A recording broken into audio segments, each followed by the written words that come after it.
आज का पहला जो कानून, आज का जो पहला टॉपिक है दैट इज लेबर कोड। यार अभी हाल ही के अंदर में आपको पता होगा कि प्रधानमंत्री नरेंद्र मोदी ने फार्म लॉ जो पास किए थे पार्लियामेंट के द्वारा, उनको रिपील करने का फैसला ले लिया है। ठीक है, अगर आपको पता हो दोस्तों, इससे पहले हमने एक और ऐसे कानून को वापस लिया था। ठीक है, SC एक्ट अगर आपको पता हो तो, ठीक है, उसको भी हमने इसी प्रकार से, ST एक्ट को भी इसी प्रकार, SC एक्ट को भी हमने इसी प्रकार से वापस लिया था। उसके अलावा एक और कानून था, पता नहीं कौन सा था, मेरे को ध्यान नहीं आ रहा, जिसको सरकार ने इसी प्रकार से वापस ले लिया था, रिपील कर लिया था। अब दोस्तों देश में बाढ़ आ गई है यार। ठीक है, जिस प्रकार से ये किसान आंदोलन के बाद में जो किसानों वाला कानून वापस ले लिया, तो अभी बहुत सारे लोग हैं जो इस प्रकार की दोबारा से एजिटेशन का प्रोग्राम बना रहे हैं। अच्छा, क्या लगता है भाई आपको कि किसान जो लॉ है वो क्यों वापस हुआ? सरकार को अभी लगा होगा, या जैसा भी जो भी है, कि भाई ये कानून जो है शायद अभी या तो इस्तेमाल अभी नहीं होना चाहिए, इस कानून का काम नहीं है, या इस कानून में कुछ कमियां हैं, या ठीक है इस कानून को बाद के लिए रिजर्व करते हैं, जो भी है, मतलब सरकार ने अभी के लिए उसको क्या कर लिया, हटा दिया। लेकिन एक गलत मैसेज जा रहा है लोगों के बीच में। ठीक है, गलत मैसेज जा रहा है डिफरेंट ग्रुप्स के बीच में कि अब जब सरकार ने इतने इस एजिटेशन से बाध्य होकर 3 कानूनों को, कृषि कानूनों को वापस ले लिया, तो हो सकता है कि हम भी जब अब विरोध प्रदर्शन करेंगे तो हो सकता है हमारे भी कानूनों को क्या कर लिया जाए, वापस ले लिया जाए। इसीलिए आपको पता है NRC के ऊपर में भी अभी डिबेट होने लगे। असम के अंदर में बहुत सारी जगहों पे बात हो रही है कि NRC को वो प्रोटेस्ट करेंगे कि NRC को वापस लो। ठीक है, सॉरी NRC कह रहा हूँ, CA सिटीजनशिप अमेंडमेंट एक्ट को वापस लो। ठीक है, NRC के ऊपर विरोध प्रदर्शन की बात हो रही है। साथ ही साथ में दोस्तों जो हमारे 4 लेबर कोड है, ठीक है, पहले क्या था ना, हमारे देश के अंदर में एम्प्लॉयमेंट से रिलेटेड बहुत सारे कानून थे, n नंबर ऑफ कानून थे यार, बहुत ज़्यादा कानून थे। ठीक है, एक लेबर से संबंधी, लेबर और एम्प्लॉयमेंट से संबंधी देश के अंदर में कम से कम बता रहा हूँ मैं आपको 60 से 70 कानून थे। अब उन 60 से 70 कानून को हमने क्या किया, हमने 4 लेबर कोड के अंदर में ग्रुप कर दिया, असेंबल्ड कर दिया। ठीक है, कि 70-80 कानून थे यार, बहुत भारी भरकम हो रहा था, तो देश के अंदर में जो ईज ऑफ डूइंग बिजनेस है वो खराब हो रहा था। कोई भी कंपनी इंडिया के अंदर में जो है इन्वेस्ट करने से पहले सोचती है यार इतने सारे कानून है तो कंप्लायंस बर्डन बहुत ज़्यादा है, कि हमें कम से कम 90 कानूनों को फॉलो करना पड़ेगा। तो उसको लगा कि हमारे पास ऑटोनॉमी नहीं रहेगी और देश के अंदर में हम उतना ग्रो नहीं कर पाएंगे, तो इसीलिए भारत के अंदर में इन कानूनों को लगातार लंबे समय तक क्रिटिसाइज किया जा रहा था। ठीक है, सरकार इसके ऊपर में रिफॉर्म पे बात कर रही थी काफी टाइम से, और पिछले साल सरकार ने क्या किया दोस्तों, इनके ऊपर में 4 लेबर कोड लेके आई है सरकार। अब इन लेबर कोड पर भी क्या हो रहा है दोस्तों, इनके ऊपर भी एजिटेशन करने की बात की जा रही है कि इनके ऊपर भी हम एजिटेट करेंगे, इनके ऊपर भी हम विरोध प्रदर्शन करेंगे, हम भी जो है हड़ताल पे बैठेंगे, हम भी सरकार के खिलाफ प्रदर्शन करेंगे इन कानूनों के खिलाफ, और कानून सरकार से मांग करेंगे कि इनमें से जो 4 लेबर कोड है, 2 लेबर कोड को इमीडिएट वापस करो, उनको रिव्यू करो, और 2 को जल्द से जल्द क्या करो, लागू करो। ठीक है, मतलब अब तो ऐसा मुझे लग रहा है कि जो सरकार से आपको मनवाना है, आपको ऐसा लग रहा है कि आप हड़ताल पे बैठोगे और सरकार जो है आपकी मान लेगी, है ना। लोकतंत्र जो है अब इस प्रकार से ही चलेगा कि आप हड़ताल पे बैठिए, सरकार एक कानून लेके आई, आप हड़ताल पे बैठ जाइए और सरकार आपकी सुनेगी और उसको क्या कर लेगी, वापस। अब मुझे मतलब ऐसा लग रहा है कि एक ऐसा मैसेज जो है जा रहा है, बट ठीक है, ये मैं अपने ओपिनियंस बता रहा हूँ। ठीक है, ऐसा नहीं है कि यही हो रहा है। तो बेसिकली दोस्तों क्या है, जो लेबर लॉ है, ठीक है, लेबर कोड जो है हमारा, उनके 4 लेबर कोड के ऊपर 2 लेबर कोड जो है ना, 4 में से 2 लेबर कोड को सरकार क्या कर रही है, जो ये इंडस्ट्रियलिस्ट जो हमारे वर्कर है, ऑर्गेनाइज सेक्टर के भी और अनऑर्गेनाइज सेक्टर के भी, वो कह रहे हैं कि इनमें से 2 को इंप्लीमेंट करो यथाशीघ्र और 2 को क्या करो, रिव्यू कराओ। ठीक है, इसके ऊपर अभी बातचीत यहाँ पे हो रही है, और अगर आपने नहीं किया ऐसा तो हम क्या करेंगे, हम फटाफट से हम भी प्रदर्शन पे बैठ जाएंगे, किसान की तरह, किसान के जैसे किसानों ने किया है इसी प्रकार से हम भी आंदोलन करेंगे, और फिर बाद में आंदोलन के डर से आपको भी हमारा जो है क्या करना पड़ेगा, बिल को, इन कोड को क्या करना पड़ेगा, वापस करना पड़ेगा। चलिए, ये तो बस एक न्यूज़ थी। ठीक है, ये तो एक मुद्दा था। बात करते हैं दोस्तों इन लेबर कोड्स के बारे में। ठीक है, कौन से लेबर कोड हैं, क्या क्या इनके अंदर में कवर किया गया है। ठीक है, सो GS पेपर 3 के अंदर में टॉपिक है एम्प्लॉयमेंट एंड लेबर कोड, ये आपका GS पेपर 3 में आता है इकोनॉमिक्स के अंदर में। ठीक है, so let's deal with this, जल्दी से पढ़ लेते हैं कि क्या है GS paper 3 employment and labour code. So पहले मैं बताऊंगा कि आप एक सवाल देखिए, यहां से क्वेश्चन करिए प्रीलिम्स का। Consider the following statement with regard to labour code bill. Labour code bill जो है ना, उससे संबंधित कुछ बातें मैंने पूछी हैं। पहला, the labour code bills aimed at labour welfare reform covering organised worker only. कह रहा है कि इसमें केवल और केवल जो संगठित क्षेत्र के वर्कर हैं, केवल और केवल हम उन्हीं को कवर करते हैं, ठीक है। सो पहला क्वेश्चन क्या है दोस्तों, the labour code bills aimed at labour welfare, कि ये जो लेबर कोड बिल है इससे हम लेबर का वेलफेयर चाहते हैं, उनका भला चाहते हैं, ठीक है। And the reform covering organise worker only, ये केवल ऑर्गेनाइज संगठित क्षेत्र के जो वर्कर है उन्हीं को कवर करता है। Industrial relation code bill 2020 makes it easier for companies to hire and fire the worker. कह रहा है कि अभी जिसके अंदर ये जो इंडस्ट्रियल रिलेशन कोड बिल है, पहले इंडस्ट्रियल रिलेशन के ऊपर में कम से कम 40 से 50 कानून होते थे, अब उन 40 से 50 कानून को क्लब कर दिया किसके अंदर में, इंडस्ट्रियल रिलेशन कोड बिल। मैंने बताया ना 4 कोड बना दिए, जितने भी कानून थे ना उनको ग्रुप में डाल दिया, 4 ग्रुप बना दिए, 4 कोड बना दिए। अब ये कह रहा है कि जो इंडस्ट्रियल रिलेशन कोड बिल है it makes easier for companies to hire and fire the worker, इससे अब आसान हो गया है कि कंपनी किसी भी वर्कर को कैसे हायर करे और फायर करे, ये कंपनी के लिए बहुत आसान हो गया है। अब कंपनी किसी को भी हायर कर सकती है और मन करे उसको क्या कर सकती है, फायर कर सकती है, ठीक है। तो मतलब कंपनी की मोनोपोली हो गई है, ऑटोनोमी हो गई है, ठीक है। दूसरा, occupation safety health and working condition code bill, ये भी एक बिल है 2020। It envisages safety standard for different sector focusing on the health working condition of worker, hours of work, leaves etcetera. कह रहा है कि ये जो चौथा कोड है जो हम तीसरे स्टेटमेंट दिए, occupational safety health and working condition code bill 2020, इसके अंदर में सेफ्टी स्टैंडर्ड्स की बात की गई है, अलग अलग क्षेत्र के अंदर में वर्कर के लिए क्या क्या सेफ्टी स्टैंडर्ड्स को हमें फॉलो करना पड़ेगा। We have to focus on the health and working condition of worker, हमें जो वर्कर्स हैं उनकी हेल्थ और बेसिकली उनकी वर्किंग कंडीशन पे फोकस करना पड़ेगा। We have to focus on the hour of works, कि कितने घंटे काम करना चाहिए वर्कर को, भाई कितने नहीं, तो वो फिक्स होने चाहिए। एंड लीव कब कब देनी चाहिए, कैसे कैसे, तो इसके ऊपर में ध्यान केंद्रित करता है। तो प्यारे बच्चों, आपको लेबर कोड बिल के बारे में आपको ये बताना है कौन सा स्टेटमेंट करेक्ट है, जल्दी से बताइएगा। देखते हैं क्या बताते हो आप लोग। बी, ए, डी, डी नहीं, कोई सहमति नहीं बन रही।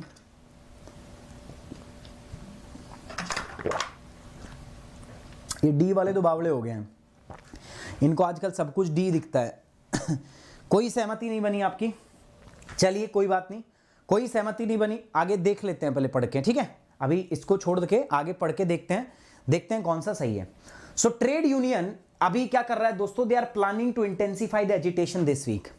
वो कह रहे हैं कि इस बार सरकार के जो फैसले के मद्देनजर जो है ना, ट्रेड यूनियन जो है 3 कृषि कानूनों को निरस्त करने के सरकार के फैसले के मद्देनजर अभी वो क्या कर रहा है कि इस सप्ताह अपने आंदोलन को तेज करने की योजना बना रहे हैं।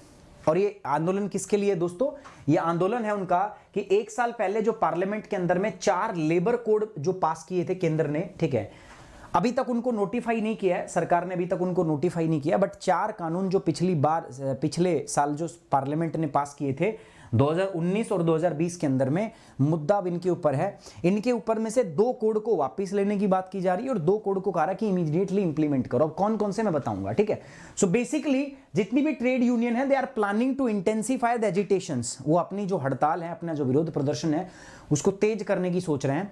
क्यों, इनको लग रहा है कि जैसे सरकार ने कृषि कानूनों को वापस ले लिया तो हो सकता है कि अगर हम भी अपनी इसको प्रदर्शन को तेज करें, इंटेंसिफाई करें, तो सरकार हमारी भी सुन ले और हमारे भी ये जो कानून है इनको क्या कर ले, सरकार वापस ले ले, ठीक है। Over a year since parliament passed 4 labour code, the centre is still in the process of notifying the rules to implement the law.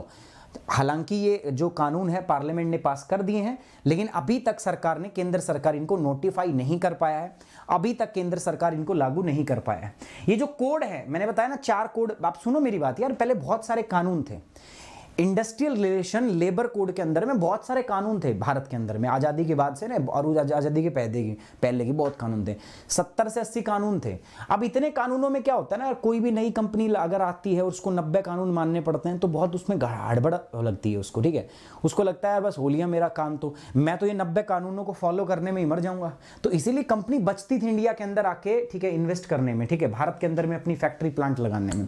अब ऐसा होगा तो दोस्तों फॉरेन डायरेक्ट इन्वेस्टमेंट नहीं आएगी, बाहर की कंपनियां भारत देश के अंदर में आके अपने जो है प्लांट नहीं लगाई। तो ऐसी स्थिति में हमने क्या सोचा, ठीक है, इसको आसान करते हैं भाई, सारे कानूनों को हमने 4 कोड के अंदर बांट दिया। और वो 4 कोड कौन से थे प्यारे बच्चों, ये थे, पहला था एक कोड ऑन वेजेस, जिसमें वेज की बात की है, मतलब सैलरी, तनख्वाह की बात की है, वेतन की बात की है।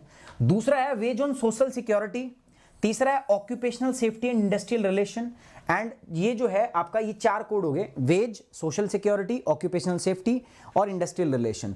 ये 2019 और 2020 के अंदर में, मतलब 2019-20 के अंदर में हमारी संसद ने पारित किए थे, ठीक है। अब डिमांड क्या है दोस्तों, डिमांड क्या है कि 2 कोड जो है इनको ये एक्सेप्ट कर रहे हैं। पहला है वेजेस के ऊपर और दूसरा है सोशल सिक्योरिटी। 2 कोड को लागू कर दो और बाकी 2 को क्या करो दोस्तों, जैसे इंडस्ट्रियल रिलेशन के ऊपर है और जो ऑक्यूपेशनल सेफ्टी के ऊपर है, इन दोनों को तुरंत के तुरंत क्या करो, रिव्यू करो। डिमांड ये है कि 2 संहिताओं को तो स्वीकार कर लिया गया जिसमें मजदूरी और सामाजिक सुरक्षा पर, ठीक है, उन्हें तुरंत लागू कर दो। एक तो वेतन वाला, वेज वाला और सोशल सिक्योरिटी, ठीक है, वेतन और आपका सामाजिक सुरक्षा, ये 2 कानून जो है, 2 कोड जो, इनको तुरंत लागू करो। और जो बाकी 2 बच गए, इंडस्ट्रियल रिलेशन के ऊपर, औद्योगिक संबंध और व्यावसायिक सुरक्षा, इनको क्या करो दोस्तों, इनकी दोबारा से समीक्षा करो, इनकी दोबारा से जांच करो, इनको दोबारा से भेजो, ठीक है, इनके ऊपर दोबारा से कमेटी बनाओ, गठित करो, इसमें पूरा प्रोसेस को फॉलो करो दोबारा से, और तब जाके इसके ऊपर में फैसला लो। तो ये इनकी डिमांड है। ये जो 3 लेबर कोड हैं, इनके बारे में थोड़ा चर्चा करेंगे। Parliament has pass 3 labour code bills aimed at labour welfare reform covering more than 50 crore organise and unorganise worker. मैंने क्या बोला था आपको, पहली स्टेटमेंट में क्या लिखा हुआ है, वहां सिर्फ ऑर्गेनाइज लिखा हुआ है, आपने ध्यान नहीं दिया। प्यारे बच्चों, देश के अंदर में जो 50 करोड़ व्यवस्थित, संगठित और असंगठित क्षेत्र के अंदर में जितने भी वर्कर काम कर रहे हैं ना, उनके लिए पार्लियामेंट ने इनको पास किया था, इन 3 कोड को, इसको पार्लियामेंट ने इस बिल को क्या किया था, पास किया था, ताकि हमारे जो 50 करोड़ वर्कर हैं उनको सामाजिक सुरक्षा के नेट के अंदर में, दायरे के अंदर में हम ला सकें। This opens up the door for social security to those in the self-employment sector. ऐसे क्षेत्र, ऐसे लोग जो सेल्फ एम्प्लॉयड हैं, ठीक है, अपने आप से काम कर रहे हैं, सरकार ने इन बिल के माध्यम से उनको भी सोशल सिक्योरिटी का दायरे में लाने का प्रयास किया है, ठीक है।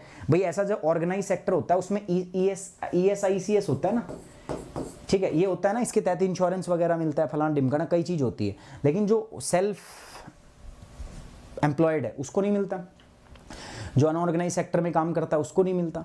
तो सरकार ने यही सोचा कि यार सबको सोशल जो ये सिक्योरिटी है इसके नेट के अंदर हमें लेके आना चाहिए, ठीक है, सबको हमें सोशल सिक्योरिटी का नेट प्रोवाइड करना चाहिए, इसीलिए सरकार ने इन कानूनों को क्या किया, पास किया, ठीक है। सो ध्यान से देखेंगे, यह स्वरोजगार क्षेत्र के उन लोगों को भी लिए भी सामाजिक सुरक्षा के द्वार क्या करेगा, खोल देगा।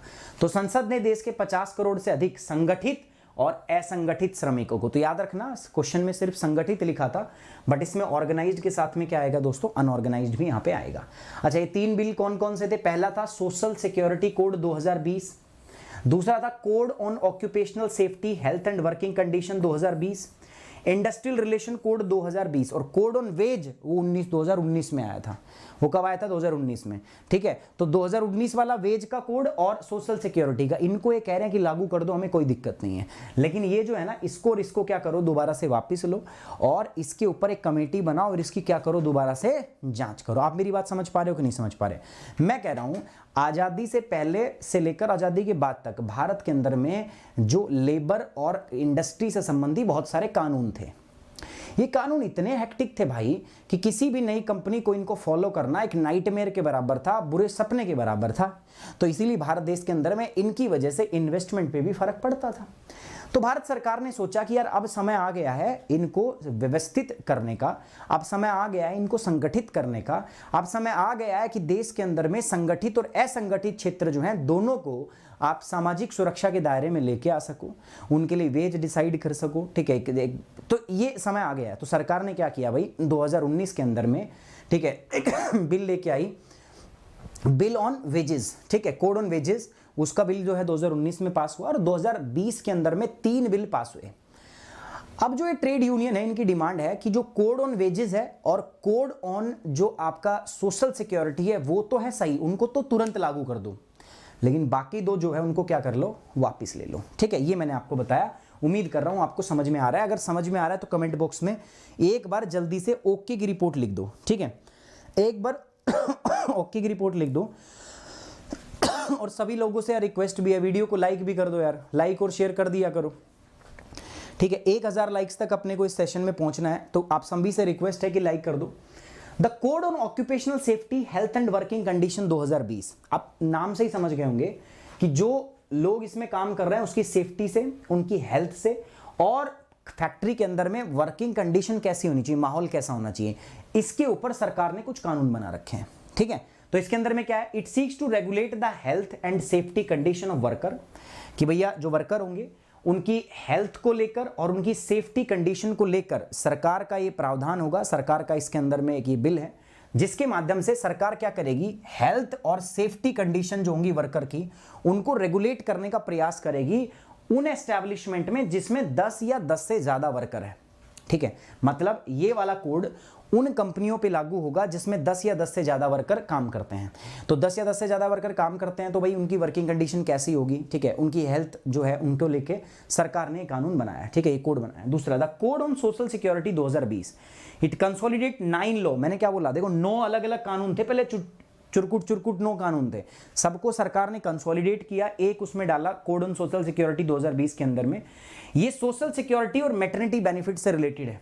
ये सामाजिक सुरक्षा और मातृत्व लाभ से संबंधित 9 कानूनों को समेकित करके एक कानून बनाया हमने, जिसको हम बोलते हैं सामाजिक सुरक्षा संहिता 2020। तो 1 हो गया, 2 हो गया। ठीक है, इसके बाद बात करते हैं थर्ड की, and this is the third, the code on industrial relation 2020, कि एक एम्प्लॉय जो होगा और एक एम्प्लॉयर जो होगा उसके बीच के जो रिलेशन होंगे वो कैसे मैनेज होंगे, स्ट्राइक पर कब जा सकते हो, हड़ताल कब करोगे, ठीक है, ऐसे कोई विवाद हो जाए तो उसका फैसला कैसे होगा, भाई वर्कर और मालिकों के बीच में कोई झगड़ा हो जाए, विवाद हो जाए तो उसका कैसे समाधान करेगा, कैसे एडजुडिकेशन होना चाहिए, कब वो स्ट्राइक पे करेंगे, स्ट्राइक का अधिकार है या नहीं है। तो ये सारी चीजों के बारे में यहाँ पे बात हुई है। So the code on industrial relation, औद्योगिक संबंध संहिता 2020, it seeks to consolidate 3 labour laws. इनके अंदर में 3 लेबर लॉ जो है, 3 लेबर कानून जो है उनकी बात हुई है। The industrial dispute act 1947, the trade union act 1926 and the industrial employment standing order act 1946. The code aims to improve the business environment in the country largely by reducing the labor compliance burden in the industries. इसका उद्देश्य क्या बताया गया सरकार के द्वारा, क्या है इसका उद्देश्य है कि देश के अंदर में हम चाहते हैं कि बिजनेस एनवायरनमेंट को बढ़ाएं, बिजनेस एम्पावरमेंट एनवायरनमेंट को इंप्रूव करे। कैसे इंप्रूव कर सकते हो, कि देश के अंदर में जो इतने सारे कानून हमने बना रखे थे, इतने सारे जो कंप्लायंस थे, उन बर्डन को हम रिड्यूस कर सके और देश के अंदर में एक बिजनेस एनवायरनमेंट जो है उसको एक फ्रेंडली एनवायरनमेंट बना सके। इसके लिए प्यारे बच्चों हमने क्या किया है, हमने एक कोड जो है इसको लागू किया। Are you getting my point or not? तो कुल मिला के हमने इतने सारे कानूनों को क्लब करके 4 कोड लागू किए थे और इसमें डिमांड क्या है वो भी मैंने आपको बता दी है। Concern raised over the new labour law code, ठीक है, अब इनके ऊपर में अलग अलग कंसर्न है, मैंने बताया आपको, ठीक है। बेसिकली कंसर्न वही है हायरिंग और फायरिंग को लेके। वेजेस में कोई दिक्कत नहीं है, सोशल सिक्योरिटी में कोई दिक्कत नहीं है। अब इंडस्ट्रियल रिलेशन और वर्किंग कंडीशन और जो हैजार्डस है उसके ऊपर में, हेल्थ हैजार्डस जो है उसके ऊपर में इनको थोड़ा सा दिक्कत है, तो एक चाहते हैं कि उसको वापस लिया जाए। और उसके अंदर में कंसर्न जो है किन मुद्दों पे है, पहला, analyst says the increase in the threshold for standing order will water down the labour right and worker in small establishment having less than 300 worker. इन्होंने कहा है कि जो थ्रेशोल्ड लिमिट है ना टोटल वर्कर की, जो इन्होंने 300 से लेकर 100 की है, उससे जो छोटी एस्टैब्लिशमेंट है जिसमें कम लोग काम करते हैं उनके राइट्स के ऊपर, उनके मजदूरों के हक के ऊपर में बहुत प्रभाव पड़ेगा, पहली बात। दूसरा, the increase in the threshold for standing order from existing 100 to 300 is uncalled for and will give tremendous amount of flexibility to the employer in terms of hiring and firing।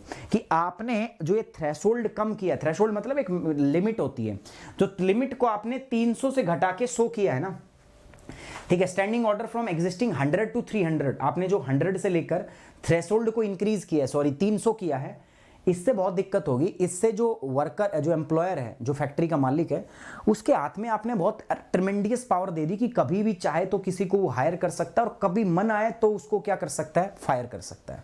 तो ये गड़बड़ है जिसके प्रति विरोध हो रहा है। इंडस्ट्रियल रिलेशन कोड जो है it also introduce new condition. Industrial relation के अंदर में भी कई कंडीशन है and these condition are for carrying out a legal strike. और ये किसके लिए है दोस्तों, औद्योगिक संबंध संहिता कानून में हड़ताल करने के लिए नई शर्तें यहां पर पेश की गई है। कानूनी हड़ताल पर जाने से पहले श्रमिकों के लिए शर्तों के मध्यस्थता की कार्रवाई का समय जो है अवधि शामिल किया गया है, जबकि वर्तमान में केवल सुलह के समय को ही शामिल किया गया था।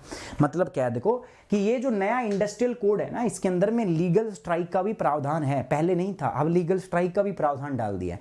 पहले सिर्फ क्या था कि अगर वर्कर और जो है मालिक के बीच में किसी प्रकार का विवाद है तो एक पर्टिकुलर टाइम होता था एडजुडिकेट करने का कि इतने टाइम के अंदर में भाई आपके बीच में मध्यस्थता करा दी जाएगी, ठीक है। लेकिन अब वो मध्यस्थता का जो टाइम है उसके साथ साथ हमने लीगल स्ट्राइक का भी प्रावधान इसके अंदर में ऐड कर दिया। ये एक कंसर्न है, ये एक चिंता का विषय है अकॉर्डिंग टू द एनालिस्ट। आगे बढ़ेंगे आगे बढ़ेंगे प्यारे बच्चों। At present a person employed in a public utility service can not go to strike. आज की अगर मैं बात करूं तो एक आपका जनोपयोगी सेवा में कार्यरत कोई भी व्यक्ति जो है हड़ताल पर नहीं जा सकता जब तक वह हड़ताल पर जाने से पहले 6 सप्ताह के भीतर ऐसा नोटिस ना दे दे, ठीक है। अब eight present a person employed in public utility service cannot go on strike unless he gives notice for a strike within 6 weeks before going on the strike or within 14 days of giving such notice. With the IR code, Industrial Relation Code now proposes to apply for all the industrial establishment. ठीक है, सो ये कुछ concern है, ये कुछ मुद्दे हैं जिनसे संबंधित चीजों को लेकर यार यहां पर विरोध हो रहा है, बट कोई बात नहीं, ठीक है। देखते हैं क्या होता है क्या नहीं होता, आपको मैं अपडेट करता रहूंगा इसके ऊपर। बाकी मुख्य बात क्या है इसकी, मुख्य बात है दोस्तों कि जो लेबर कोड है चारों के चारों कौन से लेबर कोड है, क्या इनका उद्देश्य था, बैकग्राउंड क्या रहा है, ये इस टॉपिक से आपको पता होना चाहिए। प्यारे बच्चों कुछ रिलेटेड सर्च में मैंने दिया है, जैसे 3 लेबर कोड तो मैंने बता ही दिया आपको मैंने कोड ऑन वेजेस नहीं बताया, ठीक है। तो कोड ऑन वेजेस आप देखेंगे, साथ ही साथ प्रधानमंत्री रोजगार प्रोत्साहन योजना, इसके बारे में भी एक बार आप चर्चा करेंगे, एक बार आप जाके खुद से देखेंगे, ठीक है, जाके एक बार इसको ढंग से ढूंढेंगे, ठीक है। चलिए आगे बढ़ते हैं। मजदूरी पर जो कोड आया वो और प्रधानमंत्री प्रोत्साहन योजना, इसके ऊपर में आपको देखना है।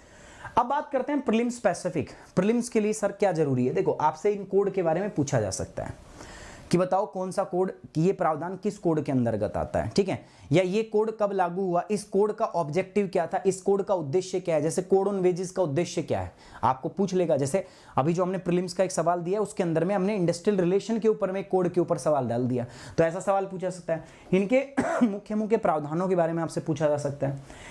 अच्छा, इनसे संबंधित जुड़े हुए मुद्दे क्या हैं, क्यों लोग जो हैं इनके अगेंस्ट में हैं, क्यों ऐसा कह रहे हैं कि यार ये चीज होनी चाहिए या चीज नहीं होनी चाहिए।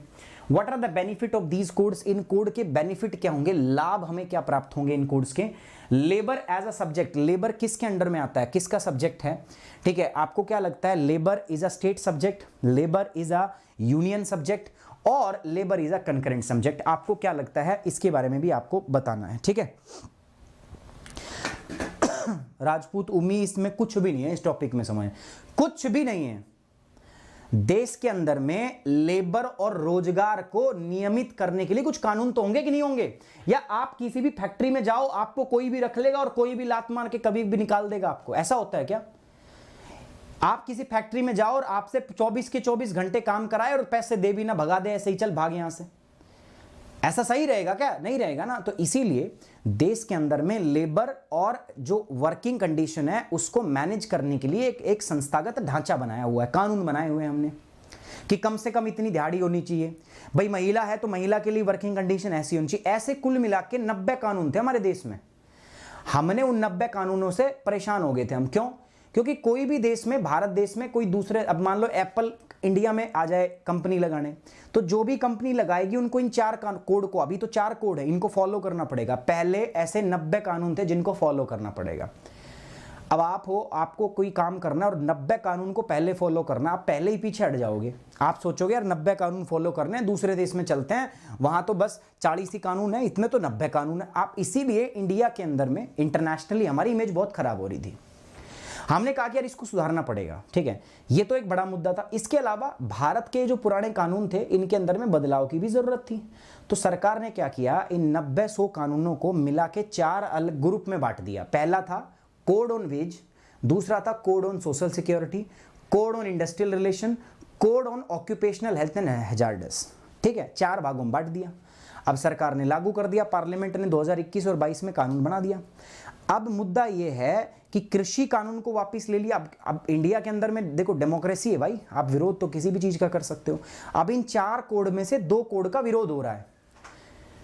कोड ऑन वेज और कोड ऑन सोशल सिक्योरिटी, इसमें कह रहे हैं कि कोई दिक्कत नहीं, लागू कर दो, मजा आ गया ना, ये बढ़िया लग रहा है। लेकिन कोड ऑन इंडस्ट्रियल रिलेशन और कोड ऑन ऑक्यूपेशनल जो हेल्थ एंड हैजार्डस वाला है, उन दोनों को बोला जा रहा है कि इनको रिव्यू कराओ दोबारा से, ठीक है, एक कमेटी को भेजो, वो जांच करेगी, पूरा इसको दोबारा से कराओ।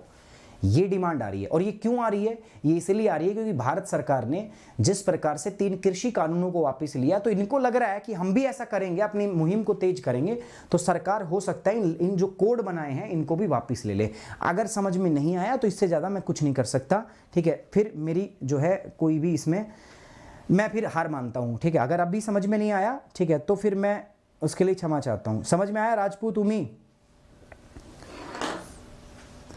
अब बताओ ब्रो आप बात करेंगे तो कैसे समझ में आएगा? अभी समझ में आया आपको? बताइए फटाफट से।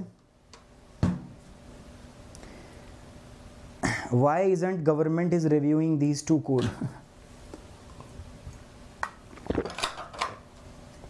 देखो गवर्नमेंट से जाके पूछोगे तो वो तो यही कहेंगे ना, हमने तो देखभाल के ही कानून पास किए हैं। अब ऐसे हर कानून का विरोध करने लग जाओगे तो सरकार कब तक उनको रिव्यू करती रहेगी? ऐसा तो देश चल ही नहीं पाएगा यार। पूरे पार्लियामेंट के एक सत्र में एक कानून भी पास नहीं होगा अगर ऐसे। किस कानून से किस व्यक्ति को है जो दिक्कत नहीं होती? मैं चोरी पे कानून बना दूं कि चोरी की तो 10 साल की सजा है, आज सारे चोर जो हैं इसका विरोध करेंगे। मैं ये नहीं कह रहा, मैं एक एग्जांपल दे रहा हूं, ठीक है आपको, ठीक है। मान के चलो कल को कोई कानून आता है किसी भी चीज पे, तो किसी ना किसी वर्ग को तो दिक्कत रहेगी ना। सरकार कानून क्यों बनाती है? प्रॉब्लम क्रिएट करने के लिए। मैं ये नहीं कहता, सरकार का इंटेंशन में बताना चाहता हूं आपसे, ठीक है। एक वेलफेयर स्टेट क्या सोचता है कि उसके नागरिकों का भला हो या नुकसान हो। सरकार ने 3 जो कृषि कानून लेके आई थी सरकार का इंटेंशन क्या था? वो बात अलग है कि इसका विरोध हुआ। सरकार का इंटेंशन क्या था?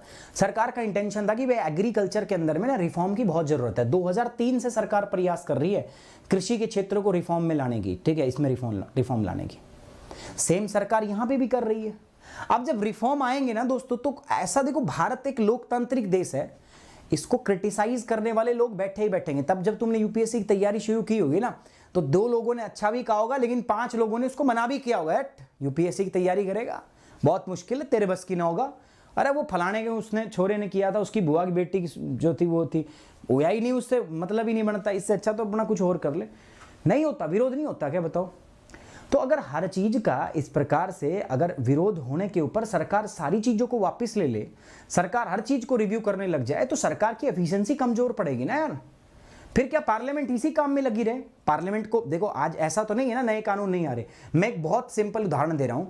सरकार ने बनाया कि चोरी करने पे अब सजा है, मैं नॉर्मल दे रहा हूं, ठीक है। दहेज प्रथा पे सरकार ने कानून बना दिया, ठीक है, कि दहेज लेना देना जुर्म है, अब से दहेज लिया तो सजा मिलेगी 5 साल की, ठीक है। ये तो अच्छा कानून है। लेकिन जो दहेज जिनको ना मिलेगा उनको भी तो दिक्कत होगी, वो भी कल को विरोध करने खड़े हो जाए, नहीं दहेज तो देना चाहिए। अब क्या सरकार इसको रिव्यू करे फिर से? दिक्कत हर सेगमेंट को होगी। लेकिन जब पार्लियामेंट के अंदर में कानून पास हुआ है, उसका क्या मतलब है? पार्लियामेंट के अंदर में पूरे देश के प्रतिनिधि को चुन के भेजा गया है। अब जब पार्लियामेंट ने उस कानून को पास कर दिया, इसका मतलब देश ने कानून को पास कर दिया। और अगर कुछ लोग जो है अब उसके पीछे खड़े हो जाते हैं, भाई ठीक है, बाद में अगर उसको क्रिटिसाइज, जैसे अभी ट्रेड यूनियन कर रही है, तो सरकार मतलब जब कानून पास संसद में हुआ है तो पूरे देश की ही तो सहमति है, तभी तो संसद तो पूरे देश को रिप्रेजेंट करती है। मैं ये समझाने का प्रयास कर रहा हूं, मैं इसमें कोई पर्सनल टिप्पणी नहीं कर रहा आपको।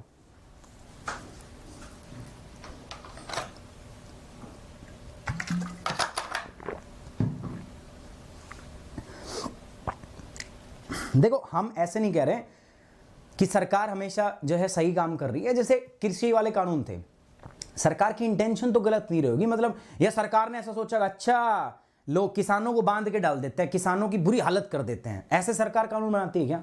बताओ। सरकार को पता ना अगली बार इलेक्शन में साफ कर देंगे, सुपड़ा साफ कर देंगे तुम्हारा, ऐसा है कि नहीं है? तो कोई भी कानून इस इंटेंशन से नहीं बनता यार। कानून इसलिए बनता है कि देश के अंदर में कुछ विकास हो, रिफॉर्म हो। और मान लो गड़बड़ है भी, अब जैसे कृषि कानून में लगा, सरकार ने वापस ले लिया, अब तुम ऐसे यार हर चीज को लेके खड़े हो जाओगे तो इनायत किस किस को आप वो करोगे, रिव्यू करोगे? बताओ। मैंने बोला ना, एक चोरी पे कानून बना दिया कि चोरी की तो 1 साल की सजा है। अब जो चोर होंगे उनको भी दिक्कत होगी, नहीं वो विरोध में खड़े हो जाएंगे, नहीं ये तो हमारे मानवाधिकार का उल्लंघन है, इसको कानून को वापस लो। तो रिव्यू कराएंगे आप उसको? नहीं नहीं नहीं, आप कहेंगे नहीं नहीं सर, एक बार सरकार से कहो, आप सर एक बार चेक करो, बेचारे चोरों का जो है अधिकार इसमें जब्त हो रहा है, ठीक है, एक बार चेक करो, कानून को रिव्यू करो, करना पड़ेगा आपको। ऐसे बोलेंगे आप? बताइए, मतलब ऐसी आईएएस ऑफिसर मत बन जाना कि आप ऐसे बोलने लग जाएं फिर, ठीक है। चलिए आगे बढ़ें। अरे उम्मी, आपको समझ में आया कि नहीं आया अभी भी? जो देश की प्रेजेंट नीड होती है ना, उसके हिसाब से कानून में जो है मॉडिफिकेशन या बदलाव किए जाते हैं। सरकार कभी ऐसा कभी नहीं सोचती कि भाई ठीक है आपको परेशान करना है तो परेशान, सरकार को भी तो वोट चाहिए ना। अगर आज सरकार परेशान करेगी तो अगली बार वोट कौन किससे मांगेगी? सर ये वर्कर की साइड से रिव्यू की डिमांड है या ऑर्गेनाइजेशन की हेड की? देखो अनिकेत तिवारी, जब ट्रेड यूनियन डिमांड कर रही है तो ट्रेड यूनियन में मैं वही बात बोल रहा हूँ, पार्लियामेंट पूरे देश की है तो ट्रेड यूनियन भी पूरे देश के वर्कर्स को रिप्रेजेंट करती है, ठीक है। तो आप ये मान लो उनकी डिमांड अब देख लेते हैं। मतलब अपना ये काम नहीं है भाई, सुनो मेरी बात, ये अपना काम नहीं है। इसके लिए देश के अंदर में कैबिनेट है, देश के प्रधानमंत्री की चीज है, छोड़ दो ना उनके ऊपर तुम इतनी काय को सरदर्दी लेने लग गए हो यार? अपने को एक मुद्दा पढ़ना था, ठीक है, यूपीएससी में आपसे मुद्दा पूछा जाएगा, बस खत्म बात, दैट्स इट, दैट्स ऑल, ठीक है। और अगर आपसे कभी पूछ भी लिया जाए ना इंटरव्यू में, तो जो जवाब मैंने दिया है वो जवाब देना है तुम्हें। ऐसे मत कहना कि सरकार को वापस ले लेना चाहिए ये वो ये। अल्टीमेटली आपको सरकार के साथ काम करना है, ना कि ट्रेड यूनियन के साथ में, ना कि जो अलग अलग एजिटेटिव ग्रुप्स हैं उनके साथ में। तो ये गड़बड़ हो जाएगी, आपको एक बैलेंस ओपिनियन अपनी फॉर्म करना है, ठीक है। चलिए आगे बढ़ते हैं यार, ऐसे तुम लगे रहोगे मुझे पता है। अच्छा, कंसिडर द फॉलोइंग स्टेटमेंट, ये थी। तो अब पहले में क्या था, यहाँ पे मैंने सिर्फ ऑर्गेनाइज लिखा था और यहाँ लिखा था ओनली। अच्छा, ये जो ओनली वाली स्टेटमेंट होती है ना, ज्यादातर गलत होती है, मैं आपको बता देता हूँ। ऐसी ओनली वाली स्टेटमेंट ज्यादातर गलत होती है। जैसे किसी को तुक्का भेड़ना हो ना, प्रीलिम्स के अंदर में तुक्का भेड़ना हो, मान लो कुछ समझ ना आ रहा हो, तो ये जो सवाल ओनली जिस पे लिख दिया तो उसको काट दो, ठीक है, ये तो गलत होगा। दूसरा सही है, इंडस्ट्रियल रिलेशन कोड, अभी बताया मैंने, थ्रेशोल्ड चेंज कर दिया तो उससे कंपनी के हाथ में पावर आ गई है, वो किसी को भी हायर और फायर कर सकता है। ऑक्यूपेशनल सेफ्टी, हेल्थ और वर्किंग कंडीशन बिल 2022, इसके अंदर में वर्कर की हेल्थ सेफ्टी वगैरह के बारे में बात हुई है। So B is the correct answer. चिंता मत करो उम्मीद, सारी चीजें क्या होती है अभी समझ में नहीं आती। हमने जब तैयारी शुरू की है तो बहुत सारी चीजें ऐसी हैं जो जिनके बारे में हम बिल्कुल भी नहीं जानते, तो वो चीजें हमें अभी समझ नहीं आएगी, ठीक है, वो चीजें हमें समय के साथ समझ में आएगी, ठीक है। तो ये टॉपिक आप 3-4 बार पढ़ेंगी तो आ जाएगा। ये हिंदी वाले छात्रों के लिए था। श्रम संहिता विधेयक के संबंध में कथनों पर विचार करें। पहला, श्रम संहिता विधेयक का उद्देश्य केवल संगठित श्रमिकों को शामिल करते हुए श्रम कल्याण सुधार करना है। केवल संगठित, ठीक है, नाम लिखा है यहां पर। तो जब ये केवल वाले शब्द आ जाते हैं तो वो स्टेटमेंट लगभग गलत होती है।